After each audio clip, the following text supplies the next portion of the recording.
is an establishment Prophet Emmanuel and Prophetess Ruth Makandiwa founded for the benefit of God's people. This sanctuary of revival is a hub of unforgettable supernatural encounters, a place where renewal, transformation and restoration takes place. Most of the life-having guests are meeting the prophets of God for the first time in their lives. According to their testimonials, what makes this encounter so powerful is hearing God speaking into their lives for the first time.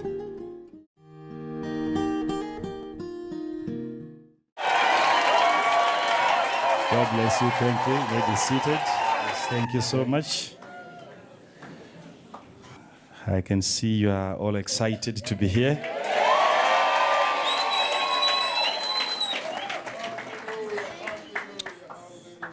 I have noticed that in life, there is nothing that a man cannot do if he is excited.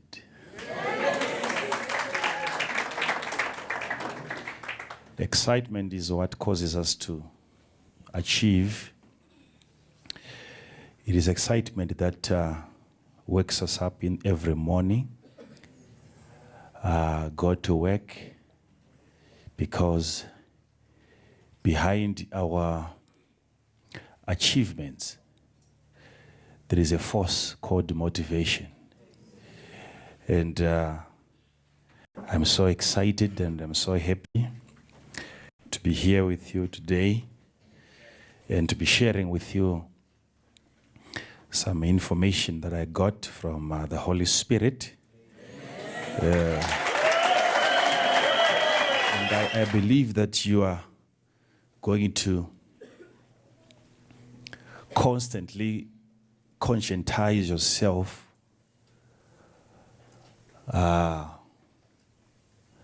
of the presence of God that is in this place.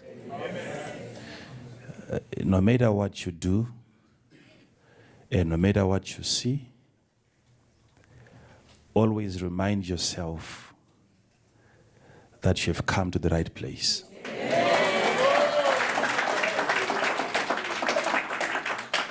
There are so many places everywhere, but places are different.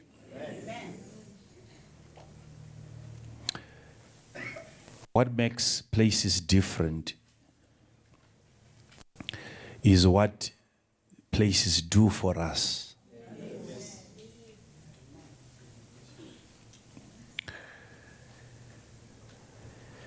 Have you ever wondered why in the Word of God places had to be mentioned by name? Places are some of those things that God intentionally created. Not only did He create the heavens, not only did He create the trees and the rivers, not only did God create the animals that we see in the forest, but also remember that God created places. And these places are different from each other. That is why when man was created by God, the Bible says, and then God took him and placed him into the garden, which means he was created outside of the garden. And then after he was created outside of the garden, there was need for the man to be taken into the garden, which means there was a very big difference between the garden and outside of the garden. If these places were the same, there was no need for God, after creating man, to take him from outside of the garden into the garden. So some places are superior and some places are inferior. And God did that intentionally for one reason, so that if things go wrong in one place, there should be a safe haven. Yes. You always see there is a term, refugee. And a refugee is somebody who is running away from war. Right? Then he gets into another country where there is no war taking place.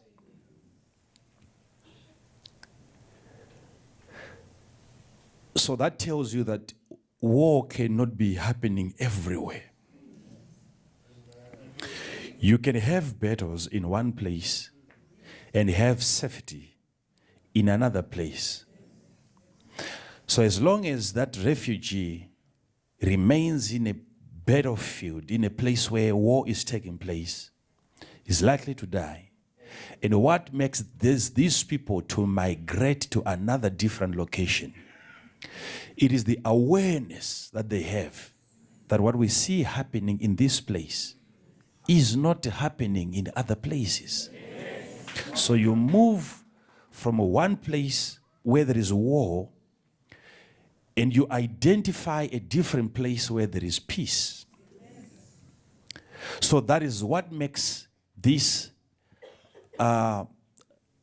philosophy very important. It gives the reason why God created places, not just one place. So that if things get wrong in one place, people can move to a different location and experience a different environment from the previous environment. So places are never the same. There was hunger all over the place, but there was plenty in Egypt. Yes. In Bethlehem of Judah, there was a famine, but in Moab, there was bread. There was corn. And people had to migrate each and every time. If places are the same, why would God say to Abraham, leave your country, get to another place which I will show you? If places are the same. And God says, if you get to that new place, then I will bless you. Why not bless me whilst I'm over here? Why not bless me? Which means there are places that brings a turnaround. Places that you visit. And everything about you changes. No matter, you see, it's not about you coming to the life haven and getting the prophet to talk to you. There are things that the place itself is capable of doing. The place. Okay, when Abraham got to the place where God said to him, come, who did he meet? Was there any prophet there? Did he receive a prophetic word or a dream from somebody? Nothing. God simply instructed him to leave one place, get to another place. If you do that, that shift, that movement on itself, it will cause me to place a blessing upon your life.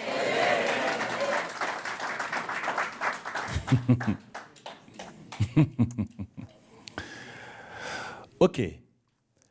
There is something that the place carries. There is a grace and an anointing that a place can offer to you. Even in the absence of a person.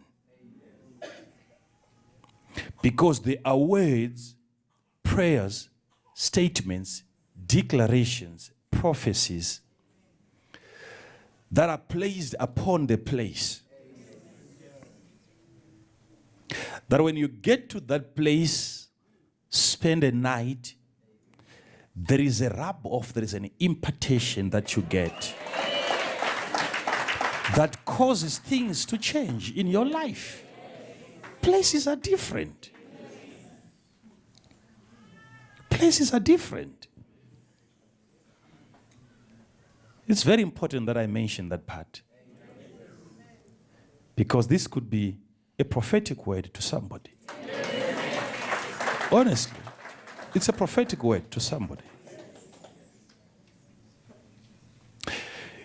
You'll be shocked at how your life can be transformed if you develop this consciousness that each time you move into an environment, be alert. Know that I'm now in a different environment. If you don't discern the difference in environments, you never extract benefits from each environment that you find yourself in. Make yourself aware. Ask the Holy Spirit to sharpen your radar, to improve your sensitivity, so that in each place you find yourself, ask the Holy Spirit, let me know what is in this environment which should bring me joy.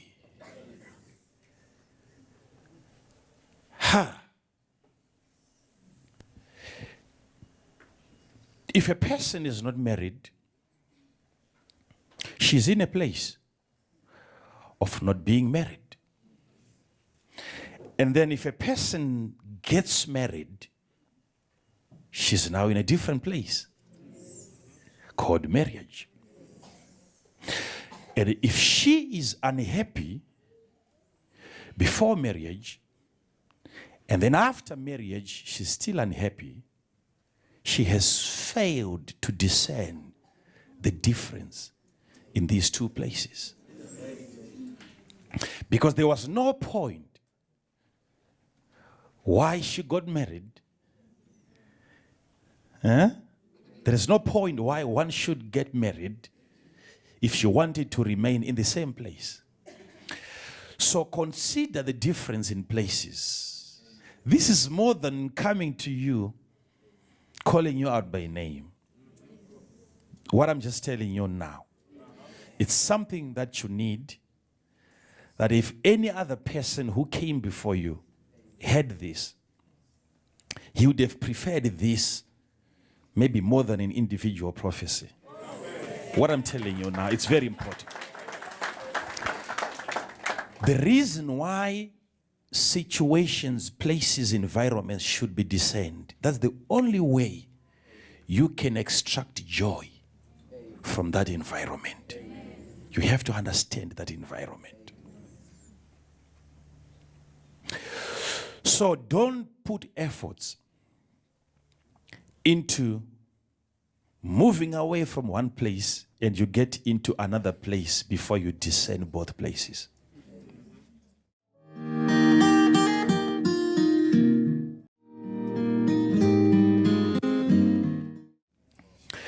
Pain is a place.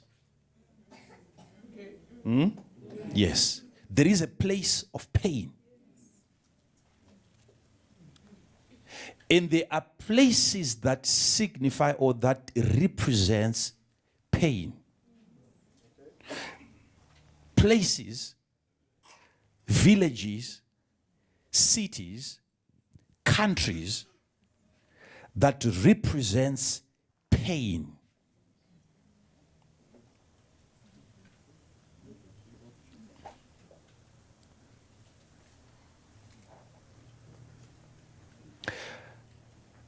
Let me give you an illustration here. I'm not saying this to undermine other people, but please take note. I'm teaching you spiritual things here. Each time you hear Somalia, what do you think? You see? War and hunger, two things. But there are so many things happening in Somalia which are not war and hunger. But you see, the first thing that comes into your mind is hunger and war. So in your mentality, in your vision, the place now has been successful in representing those two things. So it has now become a place that represents pain. So there are places that represents pain. Okay, why is it that when you get sick, very well, when you really get sick, you don't want to stay at home, you want to go to the hospital? Why? The places are different.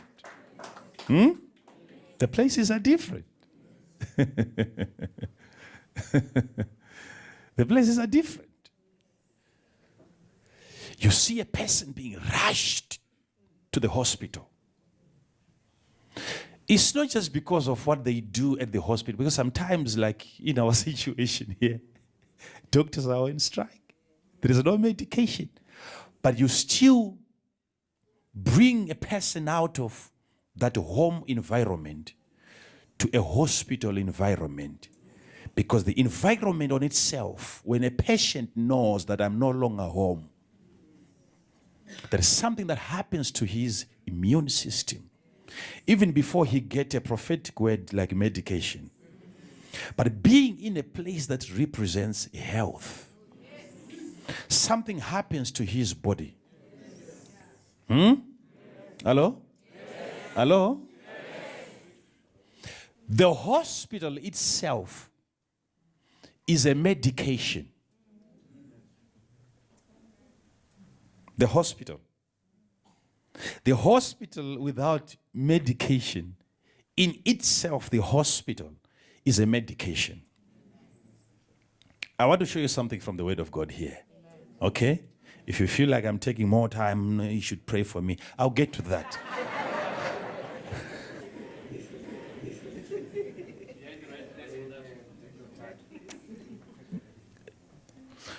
Do you know that people feel comfortable even if your relative is to die in the hospital than for him to die at home? When a person dies in the hospital, at least you feel like we did everything necessary. Huh? But if he dies at home, you always feel like if we had taken him to the hospital. Not just because of what they give at the hospital. No. But the hospital itself is another medication. Am I talking to somebody? I'm talking about this place. When you visit a place, understand the meaning of the place and what the place represents.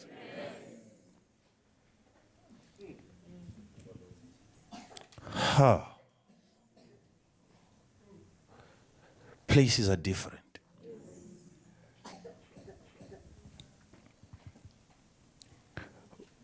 When you are broke, you are in a place. And the rich dwell in a different place. It's a country with a different government, with a different president, different policies and different beliefs, called the world of the rich. Have you ever heard of that term? The world of the rich. At the moment you say that, it means there's also the other world for the poor.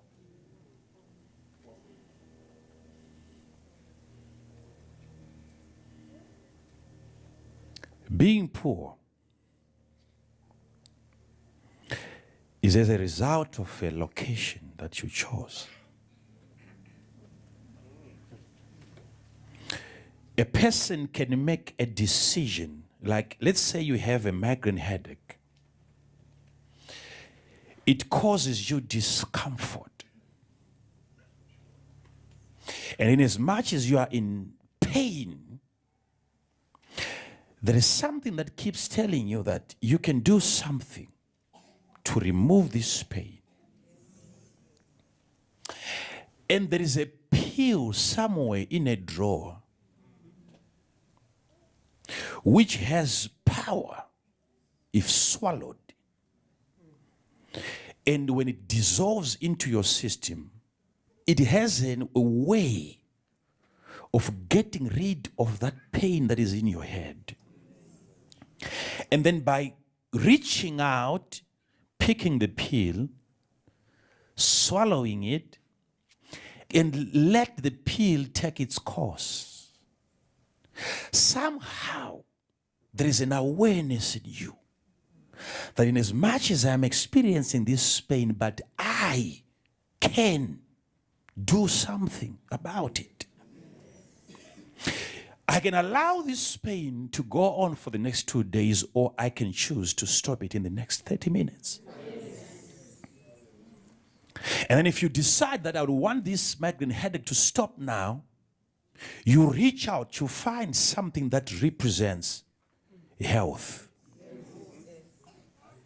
And you partner with that thing. Take that medication. You make yourself one with that which represents your health. And then when you drink it, it gets into you. And then within 30 minutes, you feel the pain dying down. And the reason why the pain is leaving you, it is because you made a decision and you reached out and you did something to have your situation changed.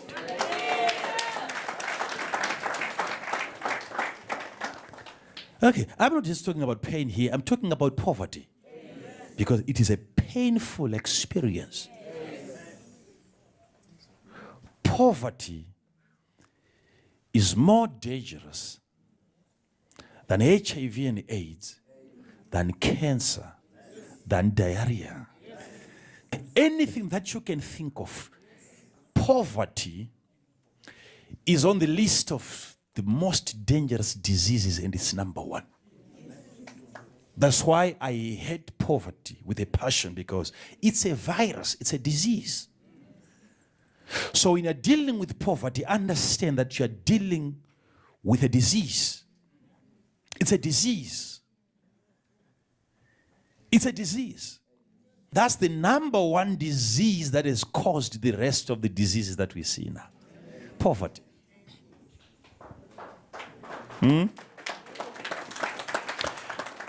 A beautiful girl, born beautiful, designed very well by God, and she says, no one is ever going to touch my body. I would rather get somebody, one person who loves me, and then I get married. But then, there is nothing to eat in the house. She's broke. And there is somebody out there with money but not ready to marry. And he's driving around looking for a prostitute. And she knows that if I can position myself somewhere in the streets, I'll get money today because I'm hungry today. What I need now is not marriage. I need food on my table. And because she doesn't have money, in as much as she has all the integrity, but poverty, she now has to change her dress code. She leaves the house in the middle of the night, knowing very sure that what I'm about to do now is wrong. I never wanted to do this. But what else can I do? So you see how poverty can override every principle that you think you have. If you are poor, you are never principled. I've never met a poor man who is principled. Never. I've never met a poor man who is principled, and I've never met a poor lawyer who is principled. I've never met a poor judge who is principled. Amen. There is no poor police officer who is principled, never. There are cases that you see in the courts. Even you didn't do law.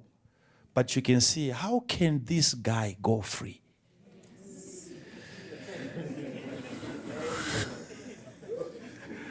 It's what? Money.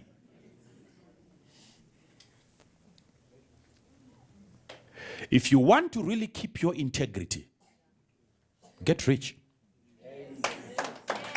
If you are here and you want God to bless you financially, you are here for the right reasons. Yes. I'm saying that because some of you people, you have been made to feel guilty each time you ask God for money. You believe God for money. You feel guilty, like I'm greedy. I should be thankful to God for what I have. No. That's not what the Bible teaches. It is normal to desire more of good things.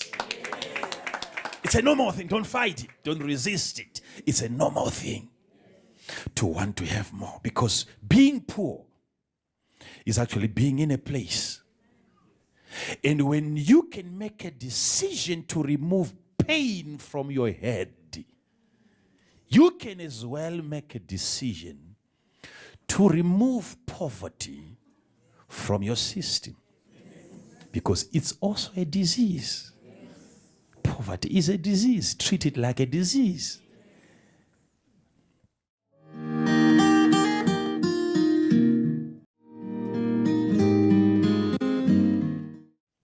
Imagine what you can do if you had money. Starting with yourself, what you could do for yourself. It's amazing.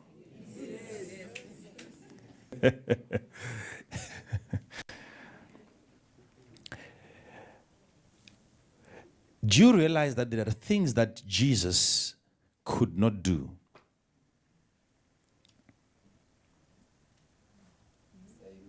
Without money. Things that Jesus, God, could not do without money. In as much as Jesus was God, understand that there are things on earth that he failed to do because of other reasons. Unbelief. He could not do any mighty miracles, mighty works in that city because of their unbelief. Except that he marveled. He saw a level of unbelief that became a wonder, a miracle to him. He got shocked. He said, how can people doubt to this extent? And then he left the place. He said, I will not do miracles here because of unbelief, in as much as he was God. But in a place where he was never believed, he could not bring out the best out of him. Which means in a company that you work for that does not believe in you, you can never bring out the best out of you. Never. In a family that does not believe in you, you can never be yourself. That's why places are different. Find environments that accepts you and appreciates you. You can try one idea here and it doesn't work. Carry the same idea to a different location. And in that location, you will have people believing in your idea. And you make money doing something in that location that never gave you money in another location. Places are different. Places are different. Poverty is a place. Pain is a place. When you change your environment, you change your experience.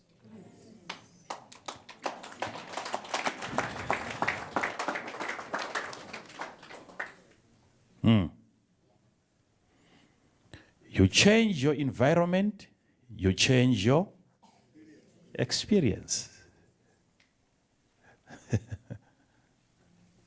Experiences change when environments are changed. By coming here, you have changed your environment.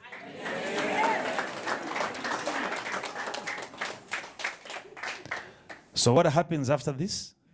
Your experience changes. Huh? You see things from now and you wonder, but he didn't prophesy to me directly. He was like just moving around. Then you will know that certain places, they represent what you're looking for.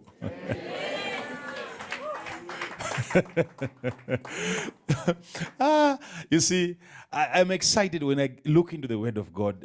I can spend the whole day talking about the benefits that are in the Word of God. How could God say to a man, come out of your country, get to another? If you can just do that, just moving from here to there, I will bless you. He didn't say, okay, in that scripture, he didn't say stop drinking beer. No. He didn't say stop taking cigarettes. No. In that scripture, he didn't say stop womanizing. No. He said if you can move from one geographical place to another place, I'll bless you for that. Think about it.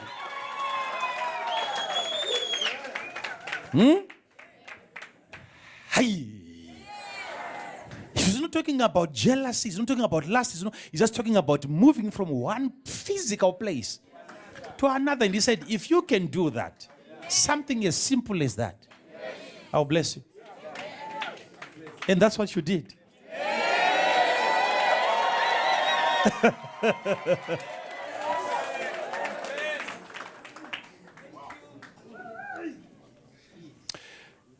You see, to educated people, this doesn't make sense. To educated people, this doesn't make sense.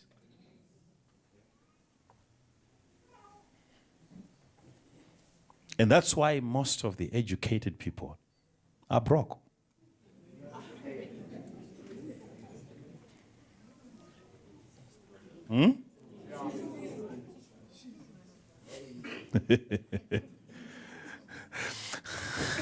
I'm not against education. I'm for education.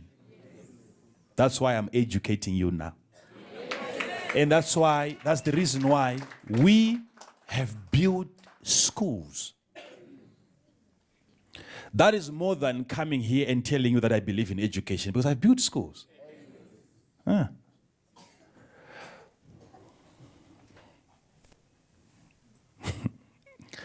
But the problem with most of our education systems is that you are made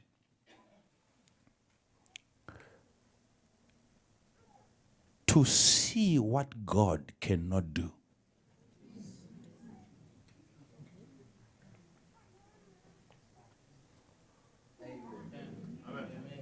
They help you to discover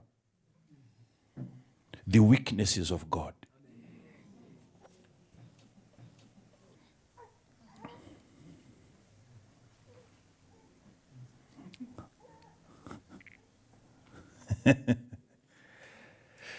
Have you seen that if I'm to pray for somebody here, you have a sickness that Jesus can cure instantly, but what is going to fight you is not really the disease, but it is the information that you got on the internet about the disease.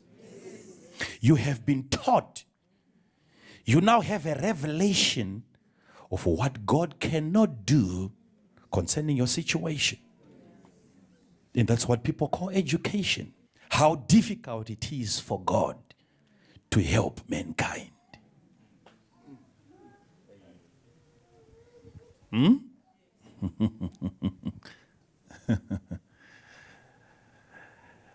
So everyone should be educated in one way or the other.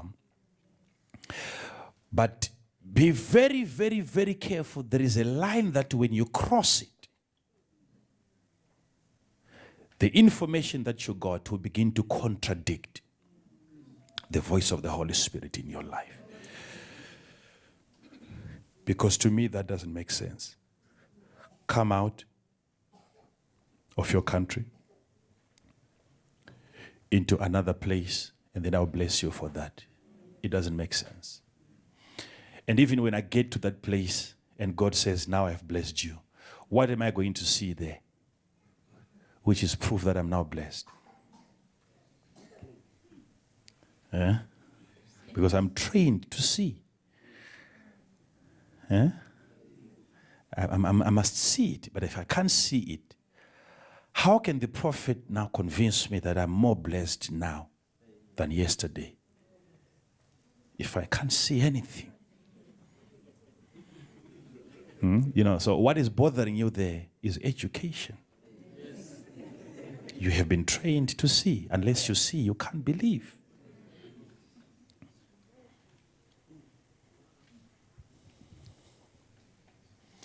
Jesus is coming. He stretched forth his hand. He says, touch me and see.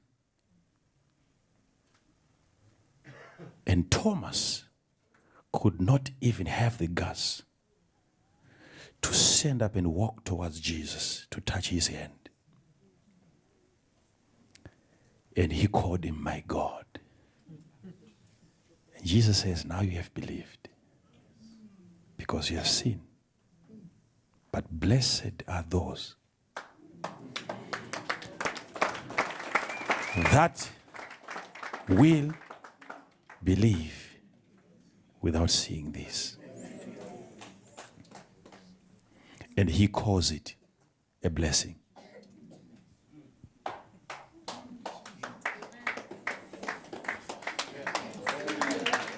When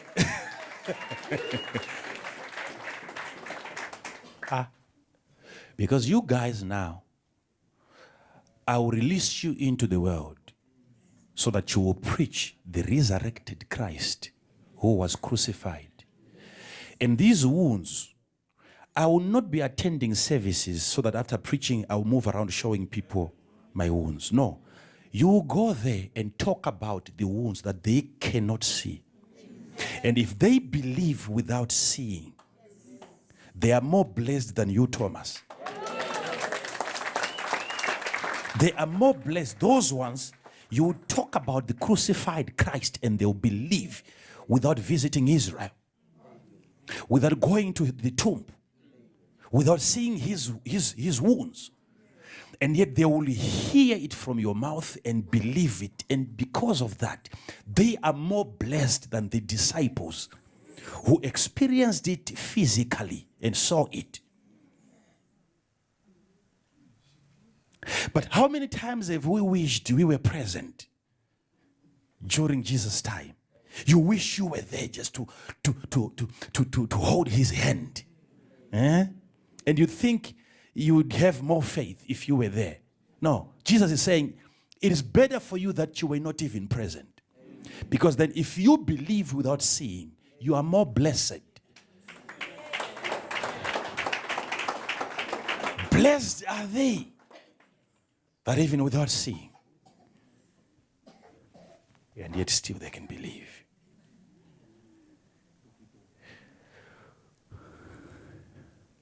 Did you know that that was a blessing, which has nothing to do with the car that you drive? But believing without seeing, it's a blessing. But it's a blessing that most educated can never attain. Because unless they see, they can't believe. If I bring people here, 3 people here with cancer, and I stretch my hand and rebuke cancer and cause it to die, and it dies.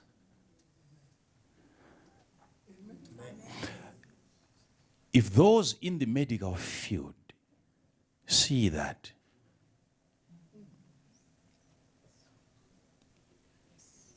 and they check the patient and they discover that the cancer is dead,